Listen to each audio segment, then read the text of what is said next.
آپ کو حیرت ہوئی جب آپ کو پتا چلا کہ جو چیز آپ نے 20 لاکھ ڈالر کی خریدی ہے، یعنی کہ تقریباً 28 کروڑ روپے کی خریدی ہے، وہ عمران خان صاحب نے 2 کروڑ کی خریدی ہے، اور توشہ خانہ میں گورنمنٹ آف پاکستان کو یہ بتایا گیا ہے کہ اصل میں یہ ساری کی ساری چیزیں، گھڑی، کفلنگ، پین اور انگوٹھی، ان کی مالیت 10 کروڑ ہے، 20% ادا کر کے 2 کروڑ میں خریدی ہے۔ آپ نے 2 ملین ڈالر میں خریدی، یعنی 28 کروڑ روپے کی، اور کمپنی نے آپ سے کہا کہ آپ اسے 5 سے 6 ملین ڈالر میں بھی لے سکتے ہیں، یہ اتنی قیمتی ہے، یعنی کہ تقریباً 84-85 کروڑ روپے تک کی ہو سکتی ہے۔ آپ کو حیرت ہوئی جب آپ کے پاس سامنے حقائق ہے؟ دیکھیں جی، میں نے اس کی اپریزل کرائی ہے، یہ تقریباً 12-13 ملین ڈالر کا سیٹ ہے۔ 6-7 ملین میں تو ایک 50% بارگن پہ ملتا اگر میں 6-7 ملین ڈالر میں خریدتا۔ اوبیسلی میں نے 2 ملین میں خریدا تو مجھے بڑی اچھی بارگن میں ملا ہے۔ تو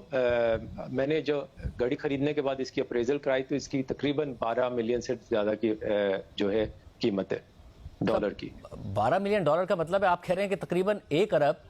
70 کروڑ روپے کی اس کی قیمت ہے۔ 2 کروڑ روپے ملک کے وزیر اعظم نے ادا کیے ہیں، 1 ارب 68 کروڑ روپے کا ملکی خزانے کو نقصان ہوا ہے۔ اور اگر آپ کو یہ ہو رہا ہے کہ جی پاکستان کے حوالے سے پھر جب آپ نے دیکھا پورا اسکینڈل آیا تو 1 ارب 68 کروڑ روپے کا ملک کے خزانے کو نقصان ہو، تو آپ کو پھر تیار تو ہونا چاہیے کہ اگر پاکستان میں اس کیس پر تحقیقات ہو رہی ہیں، معاملہ اگر عدالت میں ہے، تو آپ آ کر اپنا موقف دیں گے؟ اگر عدالت آپ سے کہتی ہے یہ ثبوت سارے کے سارے رکھیں گے جو آپ کے پاس موجود ہیں؟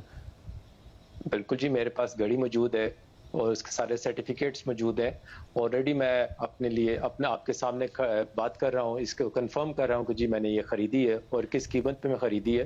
اور اس کی جو اپریزل ہے اس کو بھی میں آپ سے شیئر کرنے کے لیے تیار ہوں۔ اور آپ انڈیپینڈنٹلی اپریزل کوئی بھی کرانا چاہے تو وہ بھی بے شک کروا لے، کوئی اس میں کوئی دو رائے نہیں ہے۔ اچھا، ہم نے سرٹیفکیٹس دیکھے ہیں ظاہر ہے جو کہ کمپنی کے آپ کے پاس ہیں، اور آپ کہہ رہے ہیں کہ آپ عدالت کے سامنے یہ ساری چیزیں رکھنے کے لیے تیار ہیں اگر آپ کو عدالت کہتی ہے پاکستان میں، کیونکہ یہ معاملہ الیکشن کمیشن کے بعد، کیونکہ ابھی تو ہائی کورٹ میں چیلنج ہوا ہے، اگر سیشن کورٹ میں جاتا ہے، عدالت آگے بڑھتی ہے، تو آپ یہ ساری چیزیں رکھنے کو تیار ہیں عدالت کے سامنے؟ مجھے کوئی اعتراض نہیں جی، بالکل میرے پاس سارے اوتھینٹک ڈاکیومنٹس ہیں، گھڑی اٹ سیلف ہے، اور میں نے ٹرانزیکشن کی ہے، میں اس کے لیے انڈر ٹیکنگ دینے کے لیے تیار ہوں کہ میں نے ٹرانزیکشن کی اور میں نے پیسے دیے پکایا۔ اس سے زیادہ میں اور کوئی کلیریفیکیشن نہیں دے سکتا۔ اچھا، مجھے ظاہر اب کیونکہ یہ معاملہ سارا کیش میں ہوا ہے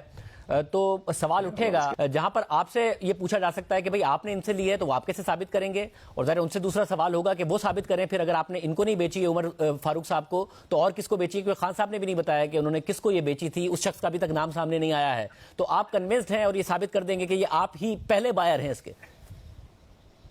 جی بالکل، میرے پاس گھڑی پڑی ہوئی ہے، اور اس کا یونیکنیس یہ ہے کہ یہ ایک ہی واحد گھڑی ہے پوری دنیا میں، اور میں نے 2019 میں خریدی تھی اور سبسیکوئنٹلی تب سے میرے پاس ہی ہے، تو اس سے زیادہ میں آپ کو کیا کنفرم کر سکتا ہوں جی۔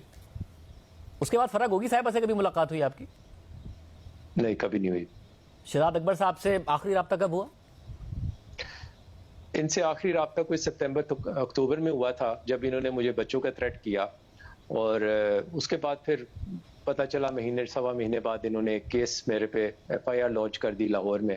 میرے بچوں کی کڈنیپنگ کی۔ عمر فاروق صاحب، اب اس سارے کے سارے معاملے میں ظاہر ہے کیونکہ ایک بڑا پیسہ اس میں انوالوڈ ہے، پاکستان کا سابق وزیر اعظم اس میں انوالوڈ ہے، آپ کا اب تک کا خاموش رہنا، آپ کیونکہ کیس کا فیصلہ آ گیا تھا کچھ عرصہ پہلے، اس میں ابھی تک یہ بات نہیں کنونسنگ لگ رہی ہے کہ آپ خاموش کیوں رہے ہیں ابھی تک، کیونکہ ظاہر عمران خان صاحب وزیر اعظم نہیں رہے تھے، معاملہ بہت زیادہ اسکرینز پہ تھا، فیصلہ توشہ خانہ کا بھی آ گیا تھا، ایک بہت بڑا اسکینڈل بن گیا تھا۔ دیکھیں جی، فار می،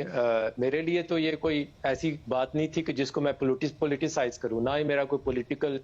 کسی قسم کا الائنس ہے کسی پولیٹیکل پارٹی سے۔ مجھے جب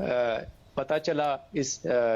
ٹرانزیکشن کے بارے میں اور جب یہ پبلک ہوئی انفارمیشن، تو اوبیسلی آئی فیلٹ کہ یہ ایک بڑی انریزنیبل قسم کی بات ہے کہ آپ مارجنل سے پیسے جمع کرا کے اسٹیٹ کے خزانے میں اتنی مہنگی چیز نکال کے اور اس کو آپ ٹریڈ کریں، تو آئی تھنک کہ